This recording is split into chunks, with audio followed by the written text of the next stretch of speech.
Most of us are familiar with the traditional role of the United States Army Corps of Engineers. They are designers, architects, and builders of logistical facilities. They establish forward airstrips, bunkers, and other fortifications. They clear enemy jungle hideouts, provide bridges and other stream crossing facilities. The engineers move with the American fighting man to help him go where he has to go, do what he has to do. Army engineers are also engaged in a number of research and engineering programs that are perhaps lesser known but equally important.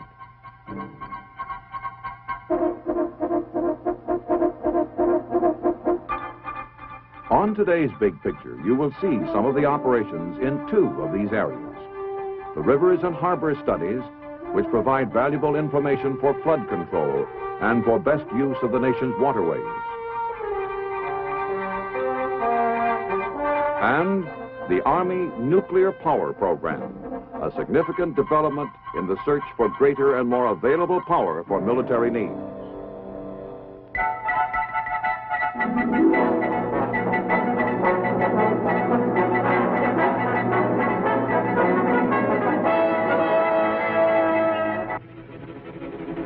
Periodically around the world, there is tremendous damage and widespread loss of life when waterways overflow banks, dams, and levees. In many countries, social and economic disruption from this kind of natural disaster is usually devastating. In our own country, it is now possible to reduce some of the tragic losses caused by flood, thanks to constant research and development by U.S. Army engineers. This miniature river system at the Army Engineers Waterways Experiment Station near Jackson, Mississippi, is not a child's toy, although you might consider this man a modern Gulliver. He is one of the scientists at the station engaged in a research project which makes use of the largest miniature working model in existence.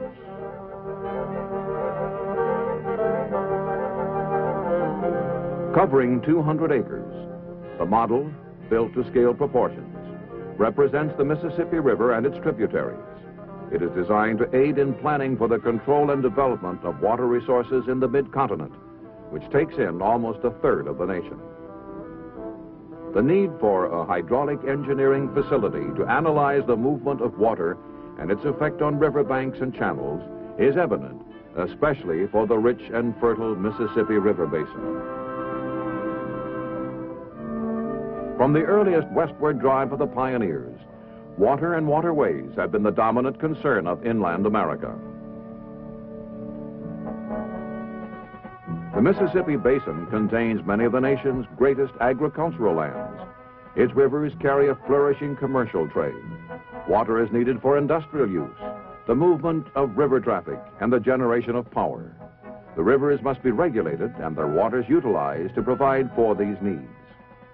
At times, however, water is a great liability.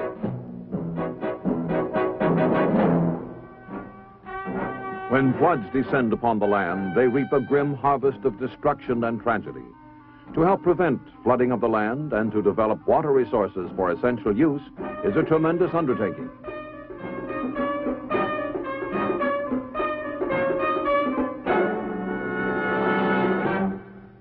The Army Corps of Engineers has this responsibility. They've enlarged levees, built thousands of miles of new levees and hundreds of blocks, dams, and reservoirs. Because of the size and number of these waterways controls, coordinating their operations is a complex and challenging problem. At headquarters of the Waterways Experiment Station in Vicksburg, Mississippi, scientists carry on research in various types of water studies. It was to help implement this research that the Mississippi River Basin model was designed. All important streams and adjacent lands which might be flooded are carefully reproduced in concrete at reduced dimensions.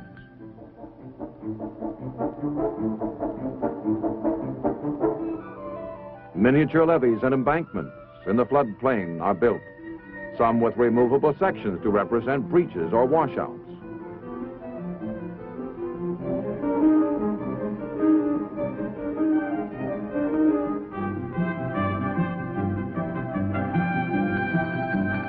Forested areas are simulated by densely folded wire screens. The flow of water in the model corresponds exactly to the actual waterway it represents. 2.5 feet on the model is equivalent to 1 mile of actual distance. On the miniature, Sioux City and Council Bluffs are about 230 feet apart. The actual distance between the two cities is 90 miles. Time is also telescoped on the model. A 24-hour day is reproduced in slightly over 5 minutes.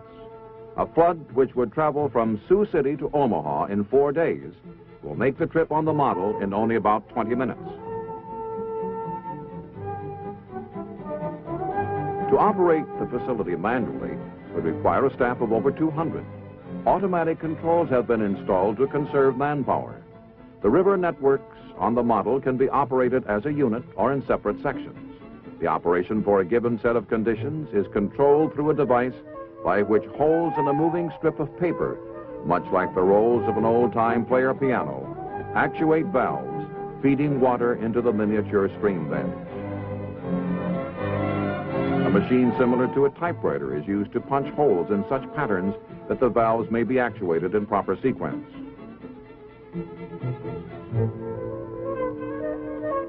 Precise records of the rise and fall of the rivers are obtained by electronically controlled probes which follow the fluctuations of the water. This data is transmitted for remote registration in the control houses.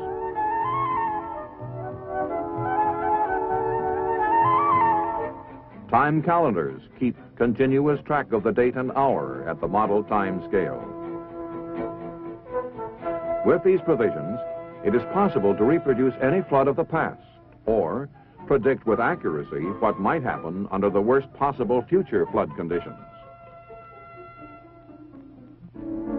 A dramatic example of the importance of the model waterway system took place during the 1952 flood on the Missouri River. With the terrible flood of the previous year still fresh in their memory, residents of the area learned they were to suffer an even greater disaster. 1,000 miles behind the scene, the model was quickly adapted to the actual flood situation. With amazing precision, the model predicted critical points on levees, areas in danger of flooding, and other vital information.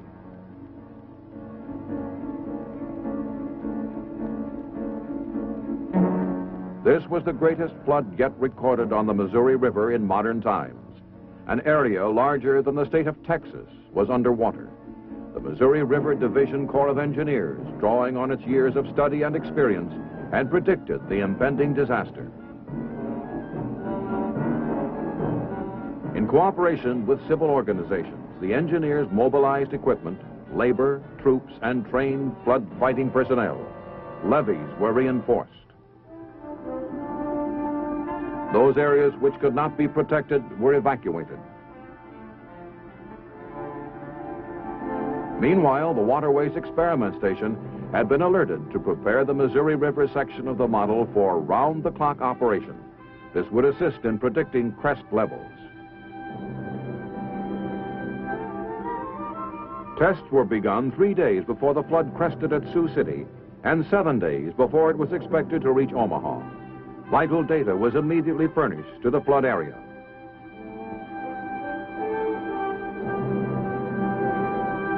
The first test quickly delineated the flood limits below Sioux City and revealed that some towns would be flooded, but certain other towns would escape flooding.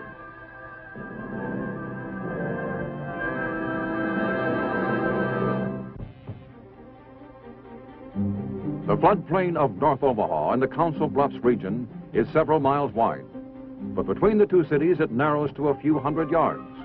Floodwaters must crowd through this narrow passage. Tests indicated that the water would rise far above the levees and upper reaches of the narrow section.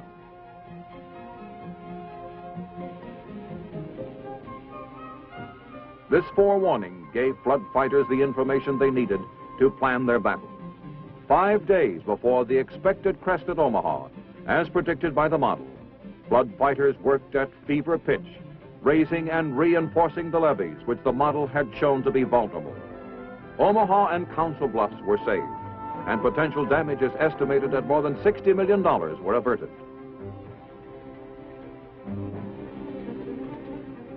Today, our waterways are being managed by man for his own purposes by varied systems of engineering works.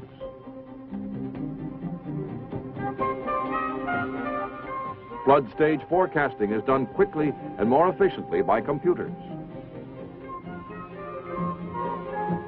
Though our mighty rivers are still subject to the whims of nature, their devastating effects can be controlled by man's ingenuity. The Mississippi River Basin Model is a key installation in these control systems. As a mechanism into which waterways problems can be fed and answers produced, this facility of the U.S. Army Corps of Engineers works for the welfare of the American people. Solar power gave birth to our Earth. Across millions of miles of space, it radiated the heat and light that nourished the Earth's surface and made it flourish. But just as he has long been aware of the truth that solar power gives him life, man has also seen that on the Earth, progress is energized by power, and his constant search for new sources of power and heat has led him to the atom, to nuclear power. From a mass of uranium no bigger than a golf ball, he can provide light and heat for a modern shopping center for 1 month. From a power package this small, he can derive an energy potential equivalent to 6,000 barrels of diesel oil. This is of great interest to the Army, which uses enormous amounts of conventional bulk fuel for its many power needs. In the early 1950s, Army planners began studying the feasibility of a portable nuclear fuel power plant for battlefield support and for power needs at remote installations. The U.S. Army Engineer Reactors Group was assigned the task of working with the Atomic Energy Commission to develop a mobile reactor power package that could be moved anywhere. The concept of the portable reactor was first tested by Army engineers in 1960 in a very dramatic and very frigid setting. A great ice cap in Greenland was to be the location of the U.S. Army Polar Research and Development Center. Less than 900 miles from the North Pole, Army engineers began planning a city under ice, a camp to be built entirely below the ice cap surface. Providing power by conventional fuels would be impractical, especially during the winter months when transportation of bulk fuels would be hazardous. It was decided that a portable nuclear power plant would serve the camp's requirements efficiently. Construction of the camp moved forward as swiftly as weather and the flow of supplies permitted. Using heavy snow equipment to dig excavations, Camp Century, as a city under ice was named, began to take shape.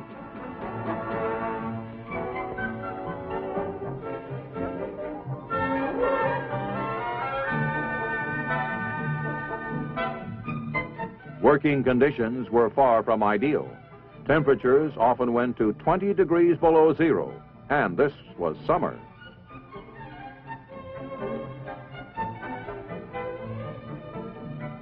When a trench was several feet deep, planks were put down on the shoulders of the cut. The planks would be used to support the roof of the camp.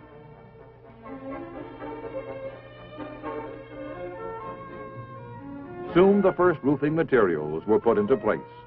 Constructed of a series of steel arches, these roofs could be put up very quickly. Inside the completed tunnels, prefabricated and highly insulated wall sections were installed to make up living and working quarters for the personnel assigned to Camp Century. Specially reinforced Arctic structures were prepared to house the nuclear power plant.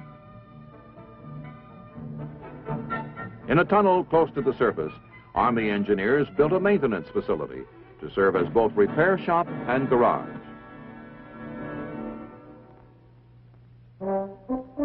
Components for the world's first portable nuclear reactor, designated PM-2A, arrived at Thule, Greenland in July of 1960. This unit, part of a vapor container, weighed more than 21 tons. A wheeled caravan bearing the reactor components began the long haul from Thule toward the campsite.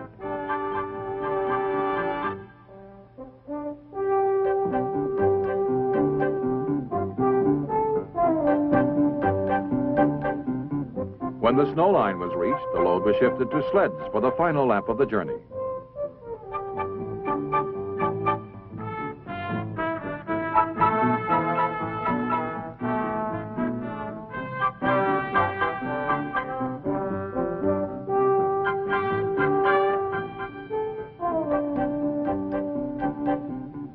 The caravan moved to the ice cap over a route carefully planned by Army engineers to ensure the safety of the valuable cargo.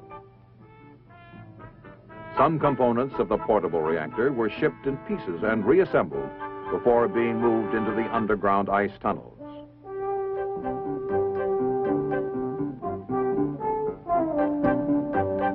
The condenser, 15 tons of steel, was one of the first units to be moved into the tunnels.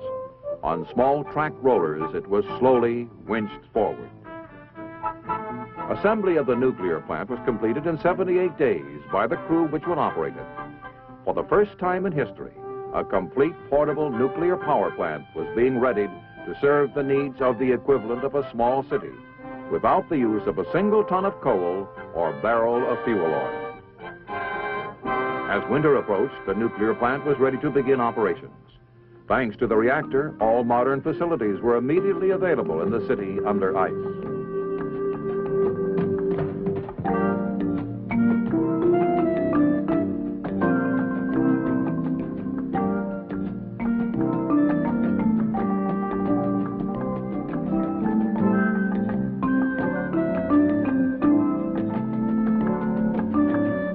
Except for the fact that they had no windows, the men of Camp Century enjoyed spacious, comfortable quarters.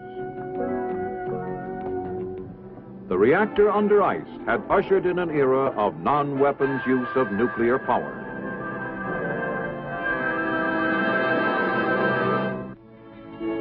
Now Army engineers began to develop other applications for the portable nuclear reactor. In 1961, the Corps of Engineers, again in cooperation with the Atomic Energy Commission, planned the construction of a floating nuclear power plant. This would provide a mobile power source, essentially for Army operations, from offshore anchorage anywhere in the world. The reactor ship could also be used for civilian needs as an emergency power source in disaster situations.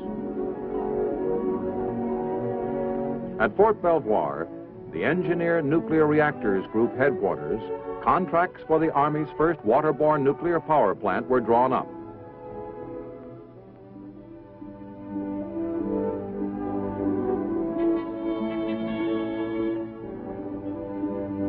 Construction and design features of the hull that was to house the reactor were carefully developed by Army engineers and the civilian contractor.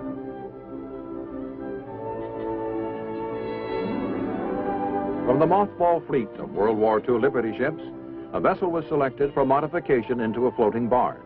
Propulsion equipment was removed and the vessel was towed to a shipyard for the conversion operation. A new midsection was built inside the original hull to provide adequate protection for the reactor in case of collision or grounding. A crash into the barge's midsection by another vessel traveling at 20 knots would still leave a 1-foot barrier protecting the reactor area. About 900 tons of concrete poured between the double steel walls provide a shield up to 4 feet thick. This acts as both a collision barrier and protection for the operating crew when the nuclear reactor is functioning. Tons of polyethylene provide additional protection against radiation. The new double-bodied midsection was launched in April 1964. At a dry dock in Mobile, Alabama, operations began to splice the bow and stern retained from the original hull of the Liberty ship.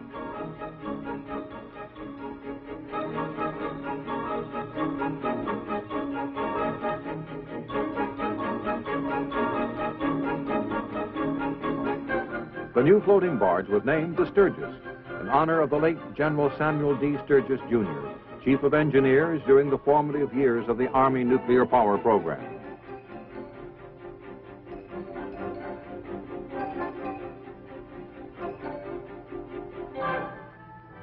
Next, the nuclear reactor container had to be moved to the dry dock for installation on the Sturgis.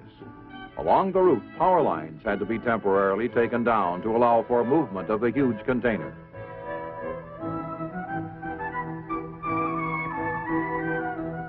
Army engineers planned special support for the roads that would have to bear its tremendous weight.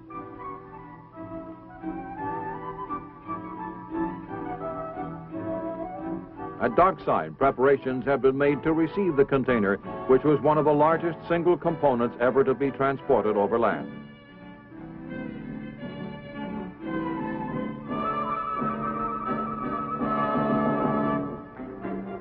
Special heavy-duty cranes and rigging equipment were used to position the container in the hold of the Sturgis.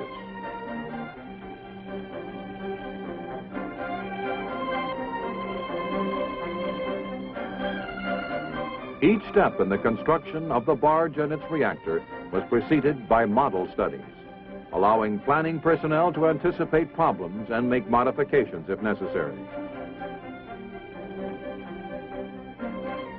The reactor assembly was installed in the double-bodied midsection.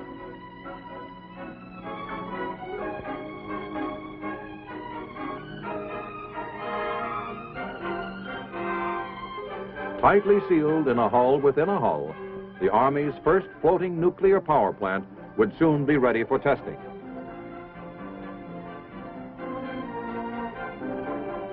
Into the reactor core were lowered the fuel elements containing uranium. The elements in the Sturgis reactor can produce enough heat to generate 10,000 kilowatts of electricity, enough to provide power needs for a community of 20,000 people for more than a year without refueling. Operation of a power plant by diesel fuel for the same period would require 100,000 barrels. A steam conversion system was installed on the barge.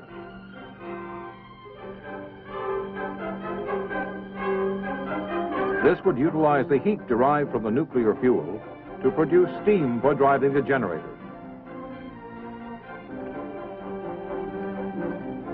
Operation of the Sturgis power plant was centered in a control room containing instrumentation for the entire complex nuclear and steam systems.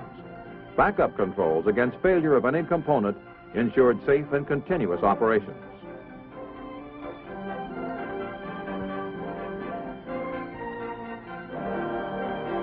As the interior construction neared completion, finishing touches were applied to the outside of the Sturgis.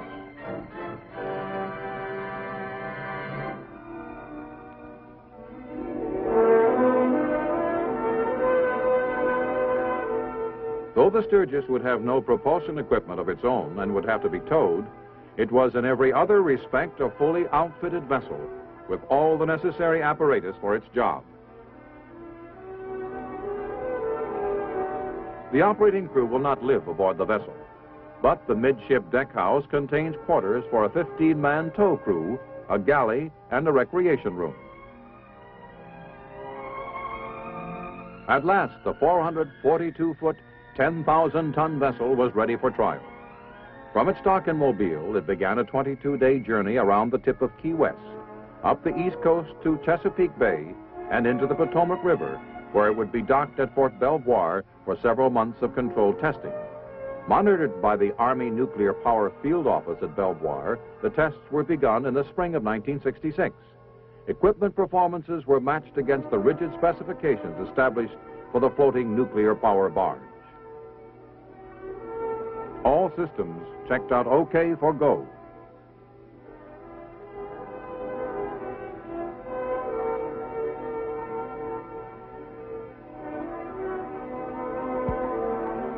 Certified as operational by all military and civilian agencies involved in its development, the MH-1A, nuclear power barge Sturgis, was towed to sea in the summer of 1968 for its first practical application.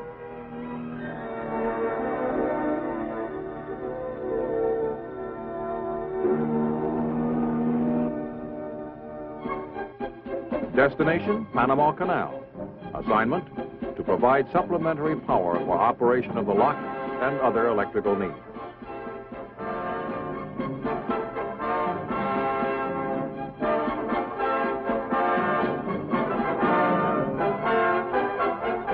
Increased commercial traffic due to the closing of the Suez Canal and additional traffic caused by the war in Vietnam, had taxed the Panama Canal's main water supply in Gatun Lake.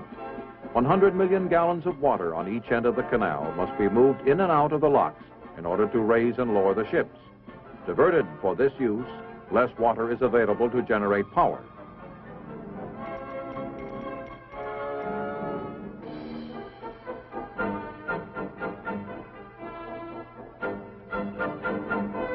At anchor and tied into the electrical complex at Gatun Lake near the first of the canal locks, the Sturgis's transmission lines carry electrical power generated by the vessel's nuclear plant to the shore facilities.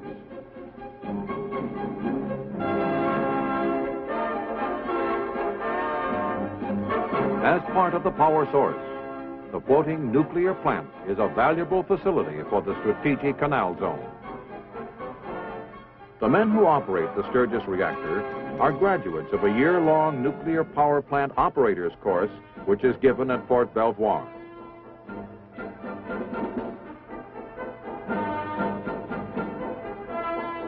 Once assigned aboard the nuclear plant vessel, each man undergoes final training in his specific position.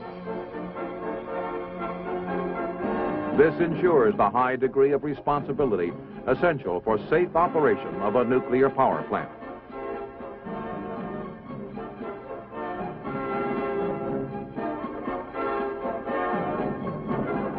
The Sturgis, a dramatic development in the Army's nuclear power program and the world's first floating nuclear power station. Nuclear reactors operated by personnel trained at Fort Belvoir's Reactor Center have been used to provide light and heat in various military installations, such as the McMurdo Scientific Research Station in Antarctica, where the remote location makes it impossible to bring in large amounts of bulk fuels in winter months. What projects lie ahead for the engineers? This artist's projection of a lunar module for NASA with its own nuclear reactor to provide power for space exploration symbolizes the advanced thinking of today's U.S. Army engineers. Whatever tomorrow's demands for research, development, or construction capabilities, the United States Army Corps of Engineers stands ready to serve the nation.